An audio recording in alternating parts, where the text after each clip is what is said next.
Hello and welcome to the Bible and Beyond podcast from Early Christian Texts. We explore historical and spiritual questions about Jesus, gender, women, salvation, healing, and the meaning of life. Shirley Paulson is hosting a series of conversations with scholars who are able to unlock mysteries from extra-canonical books, forgotten scriptures, so-called Gnostic Gospels, and the Bible. Thanks to a generous AAR, Loose Advancing Public Scholarship grant, we are now offering a completely free online course titled Introducing Nag Hammadi and Related Texts. In 24 video lectures, you'll gain a fundamental understanding of recently discovered texts written by early Jesus followers. Just visit bibleandbeyond.courses to enroll. And now, here's Shirley Paulson. I'm welcoming you back to part 2 of a great conversation I'm having with scholars Dr. Dylan Burns and Dr. Matthew Goff. In our previous Bible and Beyond podcast, we got into the subject of the Dead Sea Scrolls and the Nag Hammadi Library and why anyone would want to talk about them together. We couldn't cover everything we needed in the first podcast, so we're back again to drill down just a bit further. Just so you know who's who, Dylan Burns is currently assistant professor of the history of esotericism in late antiquity at the University of Amsterdam and has written extensively on all subjects related to Nag Hammadi. And Dr. Matthew Goff is a professor in the religion department at Florida State University. He just wrote a book titled The Apocrypha, a Guide. He brings the expertise we need today on the Dead Sea Scrolls. So just to review a little bit about what happened last time, it's kind of intriguing to realize that the Dead Sea Scrolls and the Nag Hammadi Library were discovered roughly the same time in the mid-20th century, and actually not too far apart from each other either, one in Israel and the other in Egypt. But the people who first started studying them were in very different orbits. Now I'd like to get into the question about why you think they ought to be in conversation with each other and what happens. So before we get started, Matthew, do you have a copy of the book you could just show us, tell us about how we can find it? So yes, this is the book, and it's a copy of it's a proceedings from a conference, and here, let's have the two copies say hello to each other. All right, so there we go. And Dylan and I, because of a generous grant from a German foundation, were able to have a conference that in Berlin in 2018 that brought scholars of the Dead Sea Scrolls and Nag Hammadi together, and the product of that discussion is in that book. And I also want to emphasize that it is open access. The book is free, Shirley will put in the discussion a link to so if you're interested in after this listening discussion reading more about this stuff, you can do that. It's awesome that we get to see that for free. That is just wonderful. Thank you so much. All right, so to get into this conversation, okay, so Matthew, from your knowledgeable perspective about the Dead Sea Scrolls, what do you see in the Nag Hammadi literature that made you interested in going after this study? So good. So I would stress two things. One is sort of the Dead Sea Scrolls, and a lot of the interest in ancient Judaism in the last generation or so have gotten really interested in the what scholars call the Nachleben, the reception of traditions, and like where the Dead Sea Scrolls fill out this crucial picture of from this period 2nd century BCE, 1st century BC, of their reception of these biblical traditions, and that people trace them into early Christian literature, medieval rabbinic stuff, Islam, and what talking to Dylan helped me realize is scholars are really, really interested in this stuff, but they're often leaving out this Nag Hammadi stuff, which is, like Dylan stressed earlier in the discussion, a kind of early Christian literature. So one of issue and it's very interesting why, like my own sense is we're sort of implicitly picking up on this idea that it's that we're not scholars aren't condemning the Nag Hammadi stuff as heretical, but there's a sense that it's kind of somehow separate and you don't really know about it. Is kind of the like it's kind of just left. We're interested in early Christianity, but implicitly we're thinking of that as something that doesn't include Nag Hammadi stuff. And then the other part of it is and this is a model by a scholar named Bruce Lincoln that we stress in the book. Um, the I think our first chapter is called "The Joys of Weak Comparison," and the you can kind of read the chapter and see more detail what we mean by that. But basically, the idea of weak comparison is you're not trying to draw direct links between like the A and the B of what you're comparing. But the idea is if you put two very different things from different contexts, from different parts of the world together, like putting them together, you'll hopefully kind of have a new perspective on both. And that's kind of the opportunities of weak comparison was another thing that we were stressing. Okay, well, that's helpful then to think about how you're going to put these two things together with weak comparison. That makes sense. Yeah, you So, don't need to sort of have a draw like, oh, they're similar, therefore there's some sort of direct line between the Dead Sea sect and the yeah, Nag Hammadi. Like that's not what we were trying to do. like no secret underpass somewhere. Okay. Yeah. Same question to you, Dylan. From your Nag Hammadi perspective, what do you see in Dead Sea Scrolls that piqued your interest in this project? Well, there are two questions here. Is why was I interested in the comparison in the first place, and then what did I find, right? Yeah. So a lot of the reason I was interested in the comparison in the first place is that if you look into alternative forms of religion or esoteric and spiritual forms of religion, you often find the Nag Hammadi and Dead Sea stuff mentioned side by side with one another. Okay. Right? And there are reasons for this. They were discovered around the same time. They both had a big splash in the media in the 40s and the 50s as giving us a new light on the secrets of early Christianity, right? Even though in very different senses. The Dead Sea Scrolls are from the centuries prior to the life of Jesus and the life of Jesus. The Nag Hammadi stuff is centuries later, but they both show us secrets from that did not survive antiquity about early Christianity. And if you look into spiritual or esoteric literature, you find both of these things come up a lot, even though they don't get really substantially into what these things have in common, except for mysticism. The Nag Hammadi texts have a lot of mysticism in them, texts that deal with the unity of the human and the divine, the unity of the individual with Christ. Christ, you and me as Jesus' doubles. This is a theme of the Gospel of Thomas, for example. Whereas the Qumran stuff also has some mystical material. Okay, there's a hymn where a speaker seems to describe himself as being like God or even God himself. There is a liturgical text that where individuals seem to be communing with the angels, very similar to a kind of angelic liturgy from Nag Hammadi. There are angelic liturgies in both of these corpora, and I was very interested in exploring some of those themes. But I also wanted to look at another thing, which was dualism and apocalypticism. So my own research focuses a lot on questions of evil and also revelatory texts or apocalyptic texts in early Christianity. And the Nag Hammadi corpus is full of this. You have this portrayal of the creator as bad, whereas God is good. Some people call this a form of dualism, where you have two coeval principles against one another.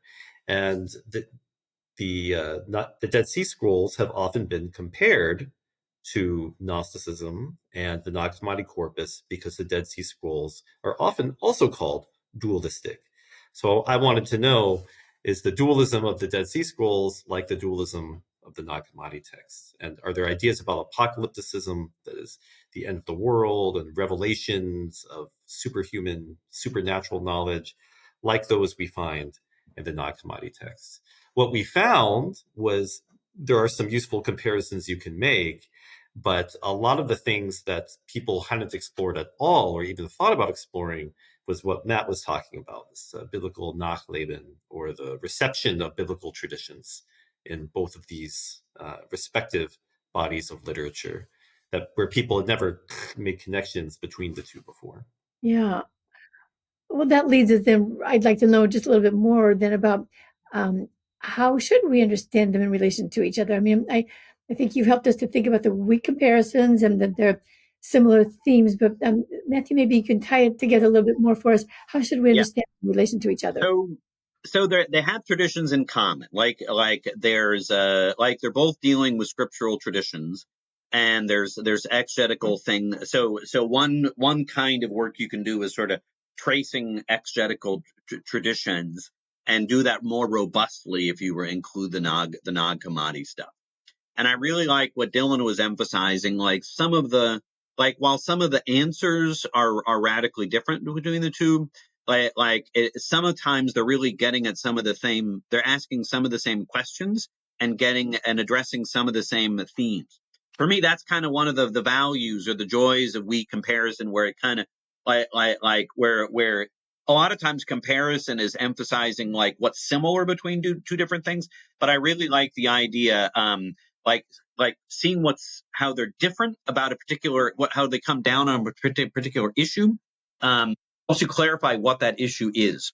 So issues of revelation, like conceptions of evil, conceptions of heavenly ascent, where in some way they're doing this from different thought worlds, but they're dealing the comparison helps clarify some of the core questions or issues that they were trying to address. So both corpora. Wow, that's just fascinating to think about how you can stretch our questions, the things that we always assumed, and then we can actually find that there's more to be thinking about there. That's fascinating. Dylan, going back to the characters, for example, in Nag Hammadi, I keep running across characters like Adam and Noah and Sophia and Seth in Nag Hammadi writings, but from my experience, I was more familiar with them from the Old Testament or Hebrew Bible. Do they maintain their character in Nag Hammadi or in Dead Sea Scrolls, or do they morph into somebody completely new? Well, there are lots of characters from the Old Testament in the Nag Hammadi text. So Matt mentioned the literature transmitted under the name of Enoch, and you have a lot of influence of Enochic stuff in the Nag Hammadi text, especially the Enochic text, the Book of the Watchers, which is also preserved in the Dead Sea Scrolls. You have the Book of the Watchers strongly influencing several Nag Hammadi texts, and actually Matt's contribution to the book, to our volume, was precisely on this. You better just say a little bit about the Book of the Watchers. I think we need to know a little bit. What is the Book of the Watchers? Matt, maybe you want to say something about the Enochic Nag Hammadi connection. So first, you won't find it in our Old Testament, but the scrolls understood it as having a scriptural significance, something called they didn't understand it as like one book of Enoch. They had a collection of Enochic texts, but they were eventually collated into one book that scholars call First Enoch, and the main example of that is the Book of the Watchers. Watchers is just the Aramaic term for angel, but the core idea there is that before the flood, a group of angels saw that, and male angels saw that women on earth were attractive, and went down and had sex with them. Sometimes it's understood as a marriage, but there's no, it could be construed as kind of a rape story, actually. And the children are these kind of horrible, monstrous creatures, and that's where their rampages led to the flood. And this is itself an extrapolation of a biblical story. Yeah. Genesis 6, 1-4, describes something happening like this, and the Nephilim come about from it. And the Book of the Watchers gives the account of Genesis is very obscure, and the Book of the Watchers tries to clear up those obscurities by giving a much more detailed version of those events. So, for example, the first law in the Hebrew Bible, in a sense, is based after like don't eat blood, and which seems like a very strange thing to say. But if you imagine like the rampages that led to the flood as like all of this like cannibalism and emphasizes that the giants like drank the blood, like it makes a little more sense. And so and then you find this received in all of this and engaged in the Enoch in the Nag Hammadi stuff in terms of like their own like as part of this primordial history that they're the cosmogony that they're and the creation of humankind that they're so interested in. So it's not exactly the same, but it becomes kind of evidence for this elaborate thought world that they're creating. Oh my goodness. Go ahead, Dylan. You were. Go ahead. There's another example which very easily presents itself, which is the figure of Melchizedek. So in the book of Genesis, the figure of Melchizedek is described as a kind of priest, and the New Testament epistle to the Hebrews describes the cosmic Christ as also as a priest in the line of Melchizedek. Could I interrupt and just say that I think some people also hear it as Melchizedek, just so we know we're talking about the same thing. Yeah, Just Melchizedek. pronunciation, so people will know what you're talking about. Go ahead, though. And both the Dead Sea Scrolls and the Nag Hammadi Codices have treatises, have texts that are devoted to this figure, Melchizedek. And they also have something in common, which is that they both portray Melchizedek as a kind of cosmic warrior that is engaged in a battle with evil. This is true in the Dead Sea Scrolls, and this is also true in the Nag Hammadi text. So we see there an interpretation of a biblical text or figure with much in common, and also with real differences. In the Nag Hammadi Melchizedek, you have an extrapolation, a deepening of this idea from the Epistle to the Hebrews that Jesus is a priest in the line of Melchizedek. That is, Melchizedek, Christ, is the holy warrior, the holy figure. And this identification of this priest with Christ, of course, you don't have at Qumran, right? So there are also important differences. Yeah. All right. I want to get into more questions about theology and practices of religion, but before we do, I want to take a short break, and we'll be right back in a moment to talk about that. If you enjoy our Bible and Beyond podcasts, we hope you'll consider becoming a sponsor by joining our Patreon community. Your affordable monthly contribution entitles you to exclusive content, discounts on our live online hybrid courses, Bible and Beyond gear, and invitations to online get-togethers with other supporters. Go to patreon.com/Bible and Beyond to join at a level that's right for you. Well, so Matthew, let's go back to you again. You were talking about Genesis there with the Watchers. It seems like the book of Genesis, from creation stories even into Abraham's family, is a really popular source of discussion among Nag Hammadi writers. Is the same true for Dead Sea Scroll writers? And if so, why do you think that's so? Yes. Why do you think this? Dude, so yeah, and I'd emphasize that, and Dylan can nuance this, but the Nag Hammadi texts are particularly interested in particularly in these early chapters of Genesis, where the idea, because they're very interested in the creation of humankind and the creation of the world, and stuff in Genesis is this kind of departure point for these elaborate like scenario, like they kind of build these elaborate thought structures on the basis of stuff in Genesis. And what's really interesting is there's something like that going on, but in a very different way in the Dead Sea Scrolls. And here I'd say that the Dead Sea Scrolls kind of help fill in the gaps for what we see in the Nag Hammadi stuff, like in the sense of the centrality of Genesis in the first place for people interested in the the earliest origins of the cosmos, or origins of mankind. And here I'd point out, if we look at just the Hebrew Bible itself, where do we find engagement with these wonderful stories in Genesis 1 through 11, the primordial history, Adam, Eve, Cain, Abel, Noah, the flood? Like now they're like you see repetition of like names of Abraham and Isaac, but even a lot of the stories in Genesis like don't really come up much. And for all of these stuff that the Nag Hammadi stuff is so interested in, like it's if you go beyond Genesis 1 through 11, like in the Hebrew Bible, they're really not interested in it. One of the debates, like did they know about them? Did they understand it was there and they didn't care? Like those are more speculative debates. But the key issue with the Dead Sea Scrolls is this is some of the earliest, and like they're interested in Genesis. Whole issue of Enoch, they're interested in Genesis. So the whole issue of kind of putting Genesis at the center, like is an innovation we see in the Hellenistic period that the scrolls help us understand.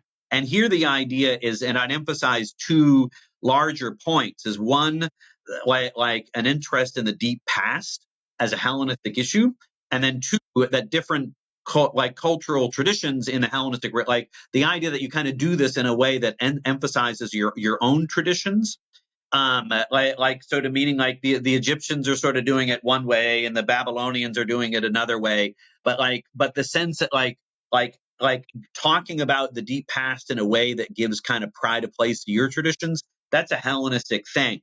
And the short answer is like it's a longer issue, but basically you have the idea that the Hellenistic age is defined by the Greeks like conquering a large amount of material, what we would call the Middle East. So you have the people on top, the conquerors, like who even by their own definitions are much younger people than the people they're conquering, the Egyptians, the Babylonians, the Jews.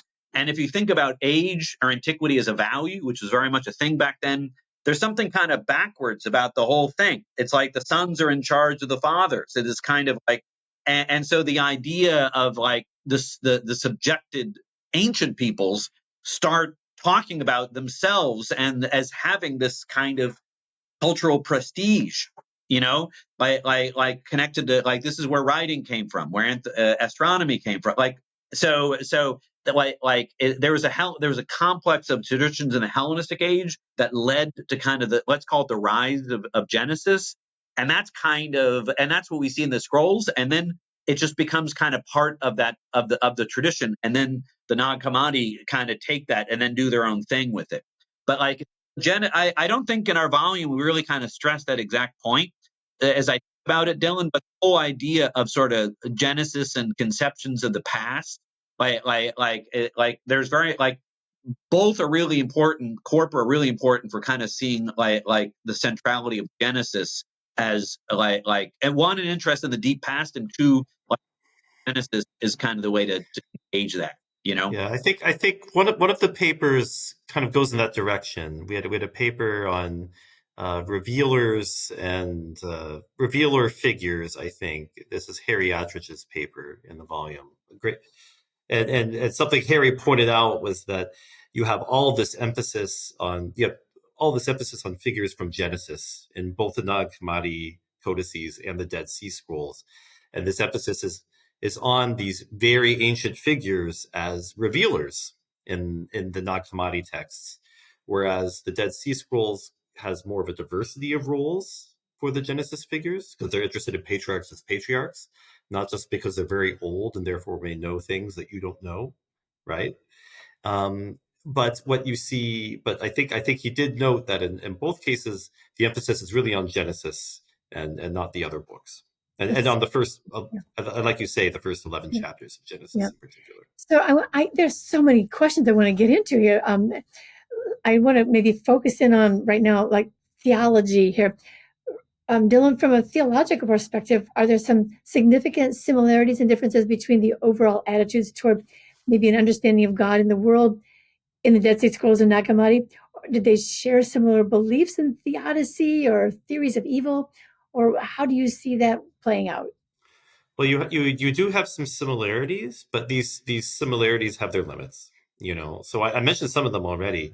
Both of the corpora are very interested in dualism, for example, and the question of evil and where it comes from and what we do with it. And in the Nag Hammadi texts, it is the creator of the universe who is responsible for evil. We have evil in the universe because the creator himself is evil, or at least has problems. Ignorant, not capable of creating something completely good, can't be the real God. This would, as Matt said earlier, I think this would horrify the individuals who produced the Dead Sea Scrolls. And yet, in the Dead Sea Scrolls, you do have a strong sense of dualism, where you have a strong being of darkness who is opposing God. However, this dark being, Belial, is not equal of strength to God either. He's allowed to do his thing for this time being. That's part of the plan, and that's actually something that the Nag Hammadi texts have in common with Qumran, is that this dualism is not pessimistic. Okay, so the authors of the sectarian literature from the Dead Sea Scrolls don't think that Belial is going to win. And this is also true of the Gnostic Gospels and the Nag Hammadi texts. There's not a pessimism about where things are going to go. The good news is that Jesus brings is, of course, that we will be able to dissolve the evils in creation that we have in front of us. You have other issues that come up that are other shared questions that come up, like free will and determinism. There's a very deterministic view of history in the Dead Sea text, that God knows everything. It's all a plan. It's all been planned out from the start.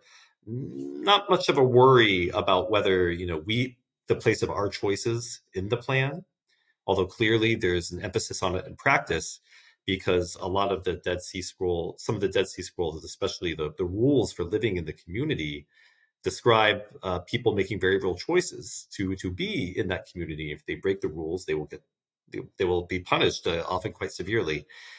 We see these questions come up in the Nag Hammadi text too, where there's a lot of emphasis on fate. The language here is very Greek.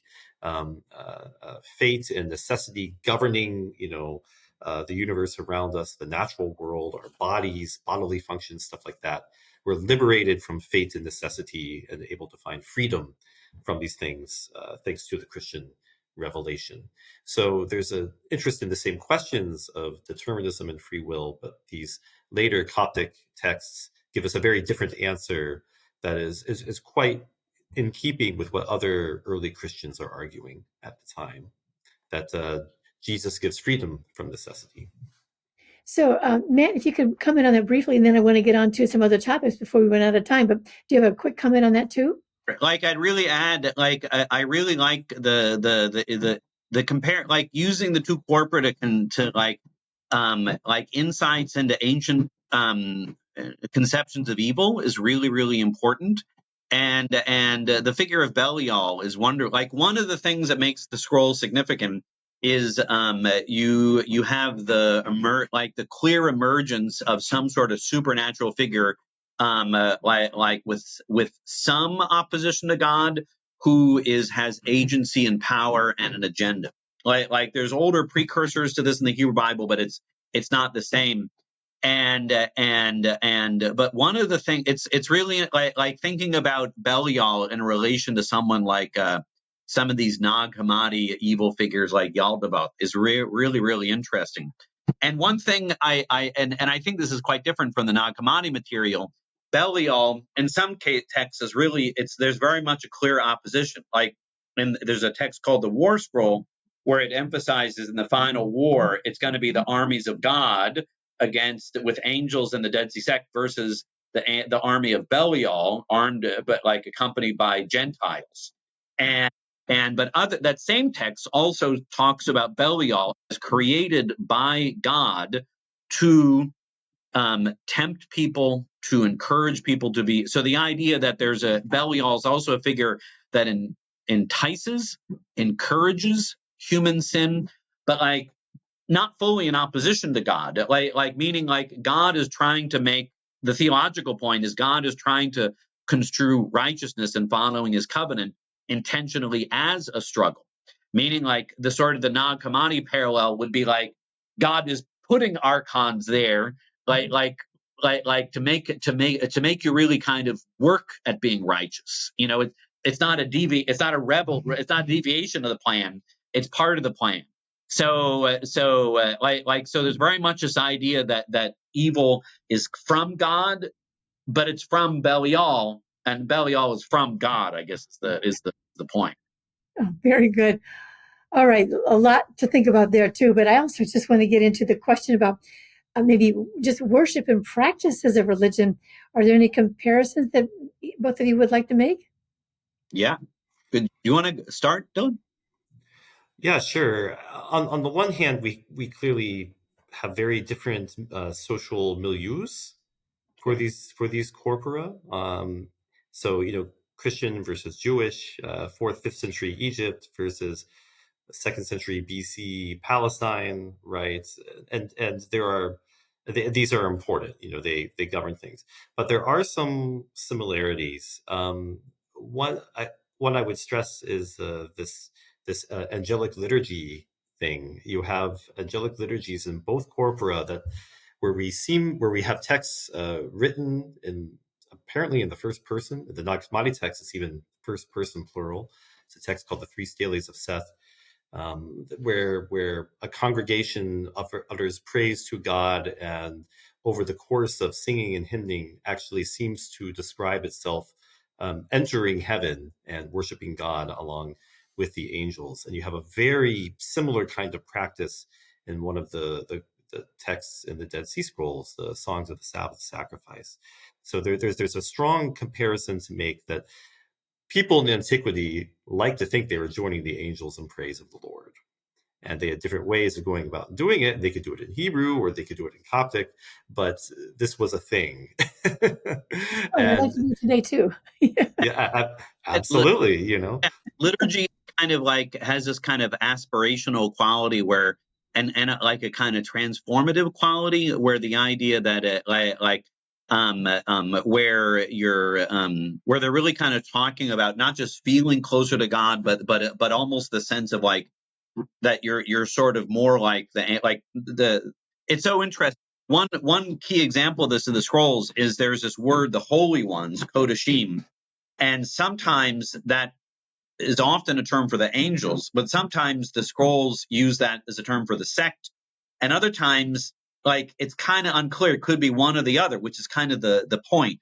I'd emphasize there's one text from another text, like one of the main hymnic texts from Qumran called the Hodiot, or the Thanksgiving hymns. Like it talks about the kind of the horribleness of the human being, the sort of the like as flesh and blood and this kind of really low things, and then but they were being kind of transformed by being part of this elect group. And so the idea that you're kind of more like the angels, and you do this through the practice, like you do, like which is very much in terms of the hymns, the sort of the following the ritual or halakhic practices, but they very much kind of understood themselves as kind of more like angels in a sense than other, like they were really dismissive of other Jews, much less Gentiles. There wasn't like the human being is kind of one category that we're all kind of a part. Yeah. Like This is a really useful point of comparison. Again, another weak comparison, yeah. Right? The individuals copying these scrolls and producing a lot of this literature saw themselves as a sect, and the right one, the right sect. It's clear that the Nag Hammadi texts preserve a lot of what we might call subcultural literature, Christian subcultural literature. I like in a number of articles, I and other scholars use the language of subculture, even outsider culture, to try to describe the kind of milieu out of which these Nag Hammadi texts may have come, because it seems like the people writing and copying things like the Gospel of Thomas or Zosterianos, or the Three Stelaes of Seth, whatever have you. These were people who were embedded in Christian communities and identified as Christians to an extent, but also seemed to be trading this stuff under the radar, as part of networks with other people with similar interests. So yeah, I mean, I like the Gospel of John. That's a good one. But have you read the Secret Book of John? Right. Aha. Uh-huh. well, don't tell the bishop, but I got this thing and its ideas are going to blow you away, man. That seems to be the kind of scenario in which this stuff was being traded. And certainly the heresy hunters describe that. Irenaeus, a writer of the 2nd century, specifically says these people look like Christians, they talk like Christians, they come to our churches, but then they also have this other stuff. And that's what he wants to get rid of. And the 4th century Bishop Athanasius of Alexandria writes a similar thing. It is one of his festal letters for Easter. He writes to the monks of Egypt and says, here is the list of books that are okay, the canon. Please get rid of the other stuff. Okay, you got to get, which shows there was a lot of other stuff, and the Nag Hammadi text clearly belonged to that. So, in other words, in the Nag Hammadi text, we don't have the product of a single sect. Rather, we have a bunch of diverse Christian stuff that is parabiblical, philosophical, ethical, riffing on Christianity and Judaism and biblical traditions, and using a lot of philosophy to do it in a much more free-form way. And this seems to have been collected in Egypt and put away, probably when someone like Athanasius ordered some of his followers to go find it and destroy it. It's interesting. So the innovation led to its own imprisonment in a way, with the causing the boundaries like that. All right. So wrapping things up here, which I hate to do, but we need to do that. What would each of you want to say would be your takeaway for us to think about? You have to make it brief because we're going to try to wrap this up. So what would you want us to think about? Well, Matt, you want to go first, or? Sure. I guess what I would emphasize, kind of following the last discussion, is the issue of, like, we can talk about Judaism as one thing and Christianity as one thing, but in today, back then, it's not just one thing. It's often these really different groups, many of which think they're the right way of doing it. And so meaning, like, one of the ideas of comparison, like J.Z. Smith called this kind of a like redescription, like, meaning, like, you start describing A, describing B, and then you have a redescription of both, and then what he called as a rectification of the categories we used to, like what categories were we using to sort of first talk about these. And one of the upshots of this discussion for me is sort of the idea, like it gives us a better sense of how to understand Judaism and Christianity back then, as sort of like the utility, but also the limitations of using that as a meaning, like, you can use it, but you have to be careful, like how, like the idea that there's kind of one model of doing it that you're imposing on the material that supports that. So the sort of the diversity in both labels, I like both I guess discovering both of these actual texts from antiquity. They don't really fit. They complicate our categories. They don't just give us new information. That's what I would guess. I love it. Thank you so much for that. All right. And Dylan, what about you? I think we found a lot of things we didn't expect to find. I knew we'd talk about dualism, apocalypticism, mysticism, and we did, but we also found these the flowering of biblical tradition across these two corpora in ways that we didn't expect, and we're still informed by that. So even just in this conversation, we really deepened this question, like, well, why Genesis? And I think Matt gives us this nice hypothesis.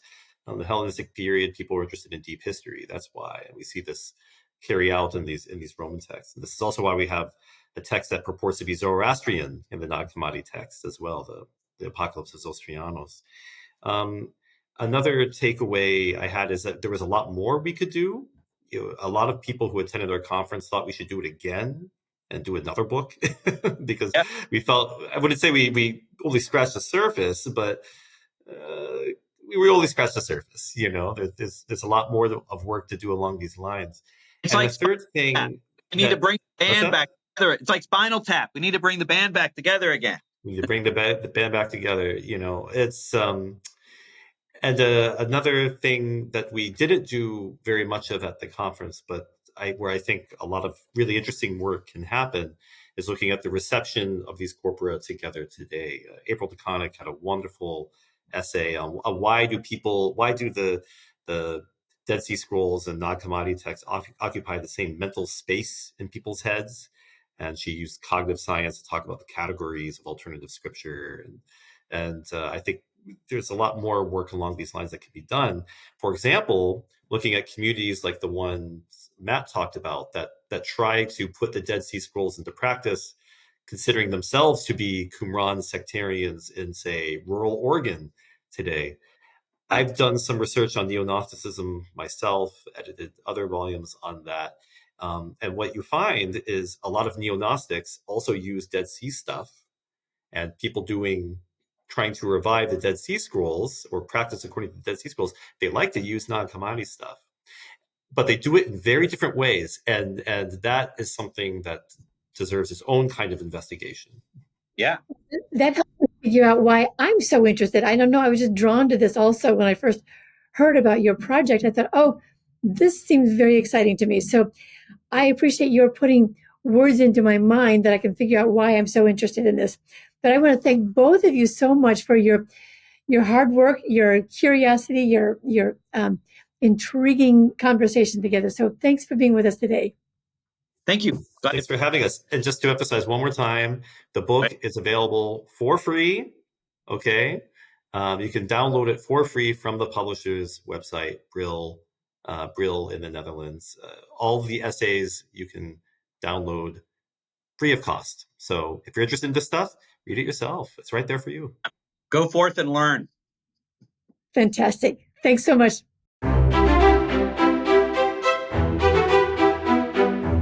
Thank you, listeners, for being with us today.